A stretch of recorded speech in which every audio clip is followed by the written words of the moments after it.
Doctor கா. பரமேஸ்வரன் முருகன் மீது எழுதிய குறிஞ்சிமான் செய்யுள் நாடகம். செய்யுள் நாடக காப்பியம் 13. மான்விழி முடியாதெனில் வேடசன் கன்னியாயிருப்பாய் என்றும் மான்விழி சம்மதம். வேடரசன் மணப்பதாம் மனையரமாகும் உம்நிலை என்று நீ துழுவாய் பேராய் இருக்கில் உன்னிடமென்ன அரைத்திடலன்றோ சந்தனம் மணக்கும் பிறை தருமோ சிறு ஒளியால் நிலத்தில் நீயே பிடித்த முயற்கு 3 காலாவது எப்படி மான்விழி மனைவியர் இழப்பர் பாணர் வர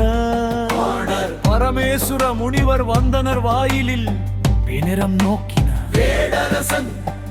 நாளது இனிதே இருக்கை கொணர்பீ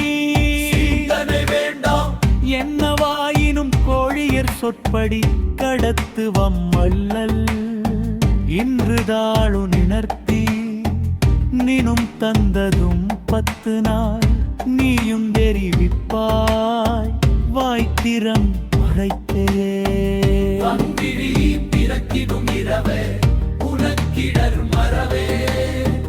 மறுத்தருளியேனிவன் இகன்ற பொறுத்துரை அனைத்தும் ஏற்றலத்தாகும் பரமேசுவர முனிவர் வர வேடரசன் முனிவரை தொழுது இருப்பதமுன்கள் வளம்பரம் பாதம் இருந்தனை அருளும் மனைவாயின் பழுந்து நீ வந்தனை பார்த்திட பயவே வள்ளியை நோக்கி மாயிடை ஓதும் நலமே போலும் இதோ வள்ளி பேசாயாறு நாளாய் நீ கலங்குமாறோ வள்ளி கை தொழுது உருளாய் வருபரமேசுரரே சொல்லால் அறியும் உன்னால் சொல்ல வல்லதொன்றில்லையே நலமே வள்ளியை நோக்கி சுரும்பே நாங்கள் விரும்பும் கரும்பே முனிவர் காலை நீ வணங்கிடவே அவன் இங்கு பார்வையில் இருப்பார் வேற அதுவென் முனிவரை நோக்குதி பார்வையும் மானமும் இது வெதம் வார்க்கும் மாணவ தருவே தப்புமா உலகிலும் பேசுது வள்ளி தன்னலமாக பார்த்திர நிலவாக தோன்றும் தோற்றம் பெண்ணாள் நேனியும் முன்னாள் உணவும் முடியால் நெனியும் அழுவாள் தினமும் கடவாள் யாமும் நடவாள் நிலமும் அணியாள் உடையும் பணியாள் ஏவலும் எங்குவள் பொன்றே தூங்குவள் மயிலை நோக்குவள் பொன்றே நோக்குவள் மயிலை பார்த்ததும் பார்க்கில் கேட்கும் வேக பார்ப்பள் மீண்டும் கேட்பள் நீம்ரி உப்புறமே இருப்பள்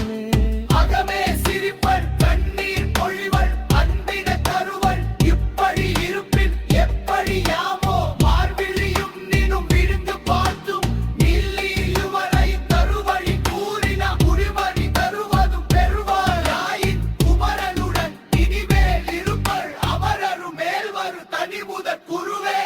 வேடரசன் பரமேசுர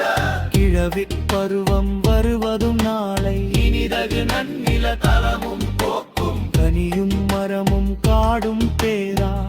மோதல் வந்தும் நடித்தும் மறந்து தீதொழுள்ளம் போக்கெனும் நீங்க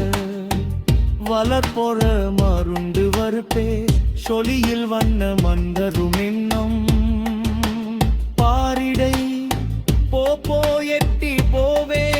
நாளும் மேகம் நின்றுயர் குளவும் பெற்று நீளவும் இறந்தனை கேளும் நிலத்து சுடர் கொடி பருவன்று கரையில் விட்ட விடுவது சிறந்த நல் இன்ப